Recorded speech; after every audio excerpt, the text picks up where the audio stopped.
Good afternoon everyone. मैं अभिषेक भारद्वाज आप सभी का विजन कॉम्पिटिटिव एकेडमी के ऑनलाइन प्लेटफॉर्म पर यूट्यूब प्लेटफॉर्म पर स्वागत करता हूं।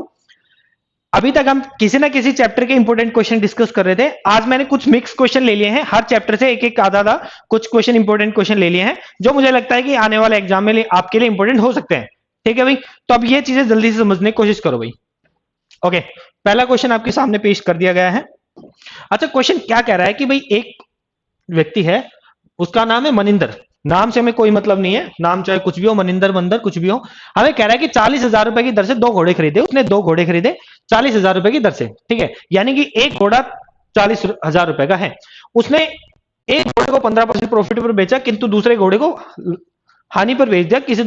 पहले वाले पर 15% का प्रॉफिट होता है तो दूसरे वाले पर हानि होती है, लेकिन ये नहीं बताया कि भाई कितना परसेंट का लॉस होता है। ठीक है, लेकिन ओवरऑल हमें बता दिया कि ओवरऑल उसको 3600 रुपए की हानि हुई है, भाई 3600 रुपए का उसको नुकसान भुगतना पड़ा है, ये बात हमें बता रहा है। अच्छा, ये बात सुनने की कोशिश करो। पहली बात तो मुझे एक बात बताओ कि आपको दे रखे पहले घोड़े का सीपी कितना है भाई, 40,000 रुपए है।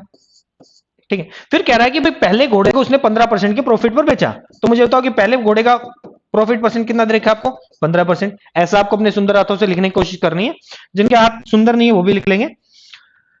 फिर आपको ये बात पता कर लेना है कि भाई टोटल प्रॉफिट रुपीज में क्या है। मैं यहां लिख देता हूं प्रॉफिट इन रुपीज।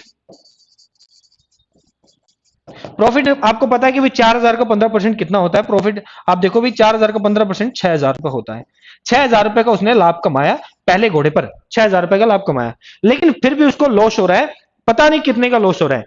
आपने देखा कि भाई टोटल ओवरऑल पर उसको लॉस हो गया, कितने का लॉस हो गया भाई, 3600 रुपए का लॉस हो गया। अच्छा, मैं एक बात बताओ, 3600 रुपए ओवरऑल पर लॉस हो गया, इसका मतलब क्या हुआ, पहली बार जो उसने कमाए थे वो भी चले गए। कहने का मतलब यह है कि भाई 3600 रुपए ओवरऑल को लॉस का कमाए, यानी कि 6,000 रुपए एक्स्ट्रा कमाए थे वो भी चले गए साथ में, और साथ में 3600 रुपए और सर में लग गए। तो इसका मतलब कि आप देखोगे भाई 6,000 रुपए का ये तो गए और साथ में उसने 3600 रुपए और खा लिए अपने सर में। तो मुझे एक बात बताओ, उसने टोटल कितने रुपए का लॉस खा लिया भाई, 4600 रुपए, सॉरी 9,600 रुपए का उसको टोटल ओवरऑल नुकसान हो गया। अच्छा, 9,600 रुपए नुकसान, आप देखो भाई कितने पर हो गया ये नुकसान। अब आप देखो भाई टोटल, आप देखोगे प्रॉफिट और लॉस कितने पर होता है हमेशा, सीपी पर। और दूसरे घोड़े का सीपी कितना था, 40,000। तो देखो भाई 9600 का 40,000 का कितना परसेंट है, आपको ये बात निकालनी थी। 20 से 20 यहां कैंसिल, 20 से 20 यहां, और टोटल देखोगे आप 24% का लॉस हुआ। यानी कि दूसरे घोड़े पर उसको 24% का लॉस हुआ था। ऐसी बातें निकालनी है आपको। आपको पता चल गया ओवरऑल उसने 6,000 रुपए कमाए, 6,000 रुपए कमाने के बाद भी उसको 3600 रुपए नुकसान हो रहा है। इसका मतलब कि 6,000 रुपए जो कमाए थे वो भी चले गए खड्डे में, और साथ में 3600 रुपए और भुगते उसने। तो टोटल आप देखोगे भाई 9600 रुपए का उसका नुकसान हुआ। नुकसान, लाभ और हानि हमेशा किस पर होती है, प्रॉफिट और लॉस हमेशा कॉस्ट प्राइस पर होती है। आपने देखा भाई कॉस्ट प्राइस इंटू 100% में बदलने के लिए। ठीक है भाई, अगला क्वेश्चन पे चलने की कोशिश कर रहे हैं हम जल्दी से। ओके, नेक्स्ट क्वेश्चन क्या कह रहा है, आप देखो जल्दी से। ये क्वेश्चन बहुत ही इंपॉर्टेंट है, अलग अलग तरीके से, अलग अलग एवरेज में भी ये क्वेश्चन बहुत इंपॉर्टेंट है। एवरेज में अलग तरीके से पूछा जाता है, रेशियो में अलग तरीके से पूछा जाता है। तो देखो भी क्या कह रहा है कि ए और बी, ए प्लस बी बराबर कितना दे रखा है 7, बी प्लस सी बराबर कितना दे रखा है 6, और सी प्लस ए का वैल्यू दे रखा है आपको 5। ये दे रखा है। आप देखो भाई ए प्लस बी के 7 लिखा हुआ है, बी प्लस बी 5 लिखा हुआ है, सी प्लस ए 5 लिखा हुआ है, ऐसे देखना है। अच्छा, ये बात देखोगे, हर चीज यहां पर ऐसे क्वेश्चन में हमेशा आपको क्या करना है, आपको देखना हर चीज यहां 2-2 बार रिपीट हो रही है। इसका मतलब क्या हुआ, देखो भाई इन सबको अगर मैं जोड़ूंगा तो देखो 2a प्लस 2b 2c बन जाएगा। देखो भाई बी बी 2 बार, ए 2 बार लिखा हुआ है, बी 2 बार लिखा हुआ है, सी 2 बार लिखा हुआ है। टोटल कितना आ गया 18। तो यानी कि ए प्लस बी प्लस सी बराबर कितना आ गया, आप देखोगे 9। अच्छा, अगर a प्लस बी प्लस सी अगर 9 है तो यहां से आप देखोगे आप क्या निकाल सकते हो, a प्लस बी प्लस सी अगर 9 है तो यहां से आप देखना चाहोगे तो यहां से देखो भाई a plus B plus c is equal to 9। पहली बार देखो भाई a प्लस बी की वैल्यू कितनी दे रखी है, 7। अच्छा, अगर c की वैल्यू निकालनी है, a प्लस बी अगर 7 दे रखा है और a प्लस बी प्लस सी अगर 9 है, तो आपको पता है अगर a प्लस बी की वैल्यू मैं 7 में से घटा दूं तो c की वैल्यू बच जाएगी। यहां से देखो भाई, तो c बराबर कितना आ गया 2 सॉरी भाई, तो c बराबर कितना आ गया 2। बहुत ही बढ़िया। अब यहां पर देखो b प्लस सी बराबर 6 दे रखा है। अगर b प्लस सी 6 दे रखा है यानी कि a गायब है। Total a plus B plus C में अगर मैं 6 घटा दूंगा तो यानी कि a की वैल्यू कितनी आ जाएगी 3। बहुत ही बढ़िया। c प्लस ए, देखो यहां पर b गायब है, इसका मतलब c प्लस ए में घटा दूं तो b बच जाएगा। तो यानी कि b की वैल्यू कितनी आ जाएगी, 5 घटा दो भाई 4।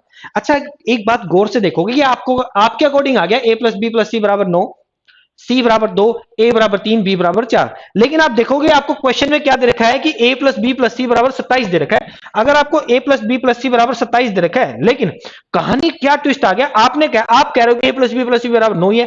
यानी कि आपको मैच कर लेने क्वेश्चन के सोच के साथ। क्वेश्चन क्या कह रहा है कि ए प्लस बी प्लस सी बराबर 27, आप कह रहे हो 9, यानी कि यही 9 किसके बराबर है, 27 के। तो एक कितने के बराबर होगा भाई, अगर एक 3 के बराबर है तो देखो भाई 2 कितने के बराबर होगा, 6 के। 3 किसके बराबर होगा भाई, 9 के। और 4 कितने के बराबर होगा भाई, 12 के। कोई 12 9 21 और 6 27, 27 बन गया ना। यानी कि अब आपके सामने चीजें आ गई है भाई, ए बी और सी की वैल्यू आ गई आपके सामने, ए बी और सी। क्वेश्चन क्या कह रहा है कि 1/a ratio 1/b ratio 1/c ये निकालना है। अच्छा 1/a देखोगे भाई, 1/a का मतलब 1/9, यहाँ कितना आ गया 1/b का मतलब कितना आ गया भाई 1/b, b कितना है भाई 12, 1/12, और c कितना है भाई 1/6। बस आप ये वैल्यू निकालनी है। जब भी इन चीजों को आपको सोल्व करना हो तो आप हमेशा क्या करेंगे, नीचे वाली टर्म का एलसीएम ले लेंगे। जो नीचे लिखा हुआ आप देखो भाई, नीचे वाली टर्म का एलसीएम कितना आ गया 36। 36 से इन सबका एलसीएम कितना आ गया 36। 36 से इन सबको गुणा कर देना आपस में।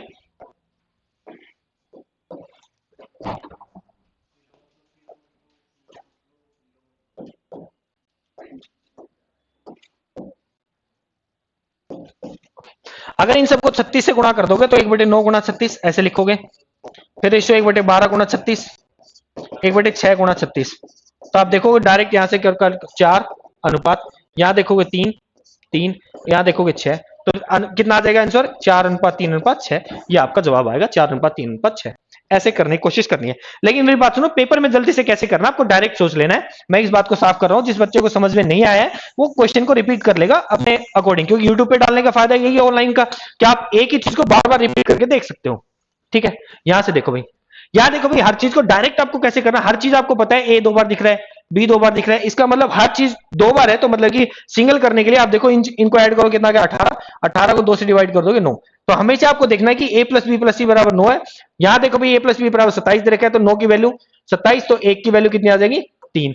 अब आपको क्या करना है, डायरेक्ट यहां से मतलब ए प्लस बी प्लस सी आपको पता ही है, आपने दिमाग में कर लिया था ए प्लस बी प्लस सी बराबर कितना आता था 9। तो यहां से डायरेक्ट आपको पता चल जाएगा, 7 घटाओगे तो सी कितना बचेगा, यहां पर कुछ नहीं है, जो नहीं है वो देखो, यहां पर कितना बचेगा, ए नहीं है, यहां कितना बचेगा बी नहीं है। तो डायरेक्ट यहां 7 घटा दो तो कितना बचा 2, डायरेक्ट यहां 6 घटा दो कितना बचा 3, डायरेक्ट यहां 5 घटा दो कितना बचा 4। लेकिन एक की वैल्यू 3 है तो सबको 3 गुणा कर दो, 6 9, और ये कितना आ गया 12। अब इनको उल्टा करके आपको एलसीएम लेके वही चीजें करने की कोशिश करनी है।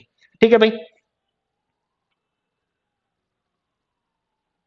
ओके। नेक्स्ट क्वेश्चन क्या कह रहा है, ए किसी काम को 36 दिन में कर सकता है, बी उस काम को 12 दिन में कर सकता है। यदि वे दोनों साथ मिलकर 3 दिन तक काम करते हैं तो काम का कितना भाग बचा रहेगा। बहुत ही बढ़िया क्वेश्चन है। ऐसा क्वेश्चन आपको रेलवे एनटीपीसी ग्रुप डी वगैरह में अच्छे से एसएससी प्री में बढ़िया से क्वेश्चन देखने को मिल सकता है। कह रहा है कि ए किसी काम को 12 दिन में कर सकता है, बी उसी काम को ए किसी काम को 36 दिन में करता है, बी उसी काम को 12 दिन में कर सकता है। ठीक है भाई, फिर आपको क्या करना है, टोटल जो दिन है उनका एलसीएम ले लेते हैं। हमेशा टोटल वर्क निकल के आ जाता है। आपको पता है 36 और 12 का एलसीएम कितना आएगा, 36 आएगा। ये हमेशा टोटल वर्क आएगा। यहां देखो भाई 36 से 36, ये क्या निकल के आएगा, एक दिन में काम। यानी कि ए 36 दिन में 36 काम करता है तो एक दिन में एक काम करेगा। यहां 12 से 36, एक दिन में ए 3 काम करेगा। अच्छा क्या कह रहा है, यदि वे तीनों एक साथ काम 3 दिन तक काम करते हैं तो आपको यह बात पता होनी चाहिए, अगर तीनों दोनों मिलकर एक दिन में कितना काम कर देंगे, 3 और 1 4। आप देखोगे अगर दोनों एक दिन में कितना काम कर देंगे 4। बहुत ही बढ़िया। अगर दोनों एक दिन में 4 काम कर सकते हैं तो आपको ये बात पता चल जाएगा दोनों ने कितने दिन तक काम किया, 3 दिन तक। तो कितना काम कर दिया, 12 काम 3 दिन में दोनों फिनिश कर देंगे। अच्छा क्वेश्चन कह रहा है कितना पार्ट बचा रहेगा, तो मुझे बताओ 36 काम करना था, 12 ही काम हो पाया, इसका मतलब कितना काम बचा हुआ है। यहां पर देखोगे आप 24 काम बचा हुआ है, 36 में से 12 घटा दो। अच्छा 24 काम बचा हुआ है कितने में से, 36 में से। जब भी आपको फ्रैक्शन में चीजें निकालनी हो तो टोटल हमेशा नीचे लिखा जाता है। तो कितना आएगा ये 12 दूनी 24, 12 36, यानी कि 2/3 काम बचा रहेगा। ये बात आपको निकालनी है हमेशा। ठीक है भाई, चीजें आपको समझ में आ गई। अब आगे चलते हैं जल्दी से। क्या ये, ओके ठीक है भाई। देखो किस अनुपात में 60 रुपए प्रति किलोग्राम चीनी को 42 रुपए प्रति किलोग्राम चीनी के साथ मिश्रित किया जाए। कि 56 रुपए प्रति किलोग्राम में बेचने पर 12% लाभ हो। अच्छा, ये मिक्सर एलिगेशन से चीज बताने की कोशिश करूंगा। देखो भाई, यूट्यूब पे सिर्फ मैं आपको ये पढ़ाने की कोशिश कर रहा हूं कि एग्जाम में क्वेश्चन जल्दी से कैसे करना है, ना कि डिटेल से कंसेप्ट बताने की कोशिश कर रहा हूं। कंसेप्ट तो क्लास में बताए जा सकते हैं, क्योंकि इतने कम टाइम में कंसेप्ट नहीं बताए जा सकते। ठीक है, यहां देखो भाई, कह रहा है कि भाई पहले प्रकार की चीनी कितनी है, 60 रुपए की है। दूसरे प्रकार की चीनी कितनी है, 42 रुपए की। अच्छा, ये पता है ये दोनों आपको क्या है, दोनों आपको सीपी दे रखे हैं, कॉस्ट प्राइस दे रखे हैं, क्रय मूल्य दे रखे हैं। यानी कि जब भी आप मिक्सर एलिगेशन लगाओगे, यहां पर क्रय मूल्य है, यहां पर भी क्रय मूल्य है, तो बीच में हमेशा क्या लिखा रहेगा, क्रय मूल्य लिखा रहेगा। लेकिन अगर यहां पर सेलिंग प्राइस है, यहां सेलिंग प्राइस है, तो बीच में भी क्या आएगा, सेलिंग प्राइस ही आएगा। लेकिन आपने देखा पहली बार आपको क्या दे रखा है, सीपी सीपी, तो दूसरी बार यहां पर लिखने के लिए आपके पास में सीपी होना चाहिए। लेकिन क्या कह रहा है कि 56 रुपए में बेचा। अच्छा, आपको 56 रुपए में बेच रहा है, आपको पता है 112% की वैल्यू बराबर 56 दे रखी है। यानी कि अगर 100 रुपए में खरीदता और 12% के लाभ पर बेचता, तो मतलब 112 में बेचता। लेकिन आप कह रहे हो कि 56 में बेच रहा है। अच्छा, किसी भी चीज का क्रय मूल्य जब तक आपको नहीं दे रखा, तो हम हमेशा क्या मानेंगे, 100% ही मानेंगे। यानी कि यहां से आप 1% की वैल्यू निकालेंगे तो कितना आ जाएगा भाई, 1/2। ये नीचे चला जाएगा इसके 56 के। और आपको पता है कि क्रय मूल्य कितना होता है, 100%। 100% की वैल्यू निकालेंगे तो 1/2 गुणा 100, तो डायरेक्ट कितना आ जाएगा भाई, 50। यानी कि उसने ओवरऑल मिक्सर देखोगे तो 50 रुपए के हिसाब से पड़ेगा उसको। तो 50 रुपए यहां लिखोगे, डायरेक्ट 10, डायरेक्ट कितना आ गया, 8। तो कितना आ गया, 2 चौके 8 और 2 पंजे 10, तो 4:5 के अनुपात में मिलाएगा। ये रहा। हमेशा बीच में एलिगेशन वाले में क्वेश्चन लिखना है। एक बार किसी ऊपर वाली टर्म में ये घटाना होता है, और एक बार नीचे वाले में से ये घटाना होता है। एक बार इसमें से ये घटाएंगे, फिर एक बार इसमें से ये घटाते हैं, बड़ी वाले में से फिर एक बार ऐसे। तो नीचे जो लिखा रहता है वो हमेशा किसका रेशियो आता है, क्वांटिटी का रेशियो आता है। ठीक है भाई, चलो आगे।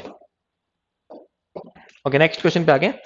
एक अनाज विक्रेता है, एक कोई भी आदमी है जो अनाज बेचता है। उसके पास में 1600 किलोग्राम गेहूं है।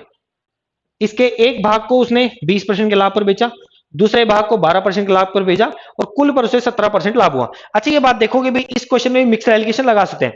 कह रहा है कि पहले भाग को 20% लाभ पर बेचा, दूसरे भाग को 12% लाभ पर बेचा, और दोनों पर भी 17% लाभ हो रहा है कि दोनों को बेचने पर। यानी कि यहां भी सेलिंग प्राइस का जिक्र है, यहां भी सेलिंग प्राइस का, यहां भी सेलिंग प्राइस का, यहां भी प्रॉफिट और लॉस है, यहां भी प्रॉफिट एंड लॉस ही है। तो क्या आप निकाल सकते हो भाई, पहले भाग को 20% पर बेचेंगे, हमेशा फर्स्ट और पार्ट यहां लिखते हैं, ओवरऑल जो भी दिया होता है उसको बीच में लिखते हैं, 17% का सब पर मिला के। पहले एक वैल्यू में से दूसरी वैल्यू घटाते हैं, तो यहां कितना आएगा, 3। यहां इसमें से घटाएंगे, 17 में से 12 घटाओगे तो कितना आएगा, 5। यानी कि अगर पहले भाग का 5 भाग बेचता है, तो दूसरे भाग का 3 भाग बेचेगा। इसका मतलब ये हुआ टोटल कितना भाग बेचेगा, वो 5 और 3 8। और क्वेश्चन क्या कह रहा है, 8 की वैल्यू किसके बराबर है, 16 के। भाई 1600 किलोग्राम गेहूं थे ना उसके पास में, पूछ रहा है 20% वाला कितने में बेचेगा। भाई 20% के नीचे देखो कितना लिखा हुआ, 5। यानी कि 5 की वैल्यू निकालनी है, तो 1 की वैल्यू कितनी आ जाएगी भाई, 200। और 5 की वैल्यू कितनी आ जाएगी भाई, 200 गुणा 5, that is equal to 1000 kilogram. यानी कि जो जो 20% लाभ पर बेचे, वो गेहूं कितने थे, वो अनाज कितना था, 1000 किलोग्राम गेहूं बेचे थे। ऐसा आपको करके निकालना है। ओके भाई, ठीक है। क्वेश्चन हमारे फिनिश हो गया। आपने देखा होगा मैंने 10 से 12 क्वेश्चन आपको समझाने में मात्र 10 से 12 सेकंड, 10 से 12 मिनट लगे होंगे, लेकिन ये सिर्फ समझाने में लगे। अगर आप इस तरह की ट्रिक को फॉलो करोगे तो आप पेपर में बहुत जल्दी ये सारे सब क्वेश्चन मिला के सारे 5 या 6 मिनट में सारे क्वेश्चन पढ़ ले जाने चाहिए और हो भी जाने चाहिए। तो धीरे धीरे करके, मैंने सिर्फ यहाँ पे आपको कंसेप्ट नहीं बताया, सिर्फ पेपर में कैसे करना चाहिए कंसेप्ट आपने, मुझे उम्मीद है कि कहीं ना कहीं से पढ़ा होगा, तो एक क्लास समझ में आ जाएगी। नहीं है तो हमारे यहाँ के पढ़ो भाई, ठीक है। क्लास को और YouTube चैनल को शेयर, लाइक और सब्सक्राइब अपनी जिम्मेदारी समझ के करता रहा करो भाई, ठीक है। अगली बार फिर मिलते हैं किस और इंपॉर्टेंट क्वेश्चन के साथ, ठीक है भाई। Take care, bye.